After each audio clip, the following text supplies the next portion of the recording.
He's in Washington attending a conference on comparative law. A long time ago, I think in about 1992 or thereabouts, I remember reading an article. The US government used to publish a propaganda sheet called Topic, very glossy magazine. And I was sitting waiting for my friend Brooks Robinson, this Jamawede's wife. And I read an article in Topic on the Constitution and innovation. And I must confess to you, I was going to go to the internet to see if it's somewhere there. But for most of today, I didn't have internet. I don't know if they did do that. But in that article, essentially, what they were saying was that, well, the way in which the American Constitution promotes innovation is that it actually says very little about innovation. I mean, the Constitution just gives a certain grand norm, which gives us the basis, the master basis for respecting intellectual property rights. And it's because of that that America has become so innovative. So the issues about, I mean, I've forgotten the term that you use, but how to appropriate, if you will, intellectual investment is very, very important. In December 2003, I presented a paper with Joe Jackson. Joe Jackson is the co-founder of SOFT, which is now the software. Actually, at the conference, the CTI conference, the paper is somewhere online. I can make it available. But essentially, what we were going through was, and it's still suddenly the case, the difficulties that SOFT, as a software company, were going through protecting their investments. And essentially, that's what the paper was about.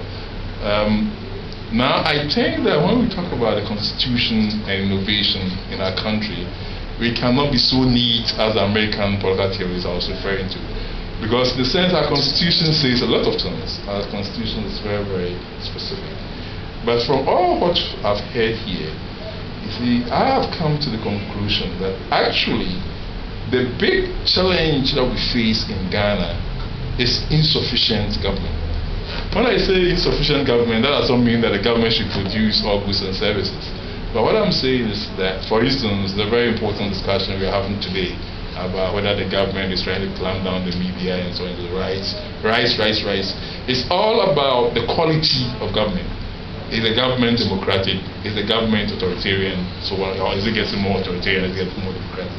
We don't often focus enough on the quantity of government, the nature of political authority.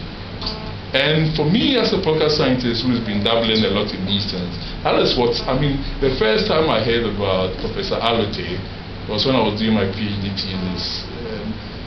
I didn't end up with a chapter on science policy, but somewhere along the line, that could have been possible. I mean, I did some on industrial policy. And I remember reading an article by Yanni Ewusi, who was then the head of, yeah. Even before he was vice chancellor, CSR, obviously reflecting on the CSR. Yes. In fact, very much a very interesting similar paper was done more recently by Dr. Letitia Obin for the academy. Exactly. And so that's how I know that our structure of CSR actually comes from Australia and so on and so forth.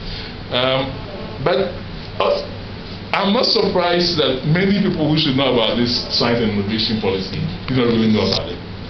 Well, if you go back almost from independence, and Kwame Nkrumah was a bit different, and I think he was different, but it was also not really, I guess I'm going to be controversial, he was not really a transformational leader in that sense. Because the way we want to talk about transformational leadership in management is that at least you have to carry a certain core with you. But I think Nkrumah was floating above a lot of these guys, so that he had a very clear sense for where science could do. Nuclear reactor and so on and so forth. I don't know how many of his immediate followers, even his various ministers of industry, ministers of science, who understood any of these things. Now after that, so we have this really complicated architecture of science and industry up there. But if you look at it carefully, we've never really had very intelligent government. No. I mean, this issue about science not being given enough attention, science being taught from one ministry to another, so on and so forth, they are really a symptom of the problem that governments find it very, very difficult to appropriate new knowledge. And it's not only technical knowledge.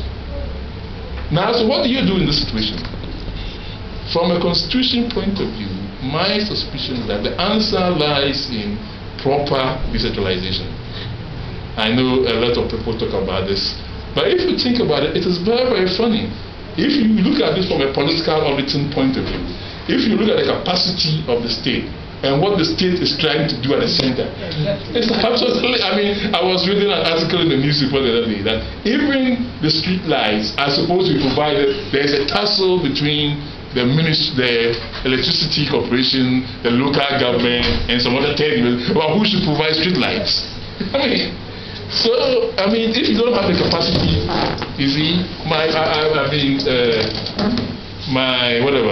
I am from Sorbonne, that's the great professor is. Yes. My people in Sorbonne, they say that if you have a task to distribute difficult, you divide it up. Yeah. So that's, I mean, I think that is really, really cool. It might sound strange in terms of thinking about innovation, science, and technology policy. But I really, really think that if we give, not even just give power, if the center does not pretend, you see, in political science, you make a distinction between what is called the despotic power of the state and the infrastructural power of the state. The despotic power is the state to say that you, this journalist, I'll put you in jail today. The infrastructural power of the state is the ability of the state to penetrate the society. Normally in Ghana, the despotic power of the state can be very high, but this infrastructural power is low. So that what it has to do is to, what do they say, cut his coat according to the size of his cloth. Back to being Chairman Amos, can you focus that really general approach to the discussion at hand? And I think you started very well on this idea of the state imposing itself at the center. How would a more decentralized innovation policy look like to you? Okay, look, I posted a YouTube, which people didn't, I don't think people really understood. I intentionally made it mysteriously. Actually, the guy is just at the junction here. If you go to the junction near Exams Council, right, there's a guy who calls it like green fruits or something. I guess at the junction, if you go watch him, he has a green umbrellas and so on and so forth. I posted a video of him at the Zane Facebook watching party. You see, this guy has coconuts. Very simple. He just has an ice chest, a big ice chest with ice. He cuts the coconuts around, puts them in. Well, I can't describe. Go to my YouTube on Africa Talks, and I think it's something like, well, I'll send you the link if you want. But he's a coconut guy. All that he's done is, when I was observing, I mean, the whole thing is so hygienic. Actually, better than going to the YouTube. Maybe tomorrow afternoon you just go down. This junction right here, the Exams Council. But he's talked about everything. He has gloves on. The cutlass that he uses, very, very neat. And even the handle of the cutlass is green, and he has design sense as well. And then everything, I mean, actually, it could also be not exact, but at least, by perception-wise, he's beginning to look like McDonald's. He's telling you that I'm absolutely transparent. The production process is transparent and it's hygienic. And he sells his coconuts for 1 cedi instead of 50 pesos. But I was very happy to buy it. Now, to go back to that. Yes. The state, until the state has the sense enough to say that, look at all these people selling coconuts all around Accra. What is the hygiene of the colors they are using? Unless we have that infrastructural capacity, we have a problem. Okay. And we cannot have that infrastructure capacity by environmental health in the Ministry of Health doing that. And I don't really think we have that capacity at all. But we are going to have a much better shot at it if the local governments are doing it. Great. Now, sorry. All right. Now, we have to welcome Mr. Kofi, who's a famous imbecist. I don't know whether everybody knows him. But we started this thing off by having everybody say a few words about themselves. So now that you're here, could you, even though it's a little late, could we have you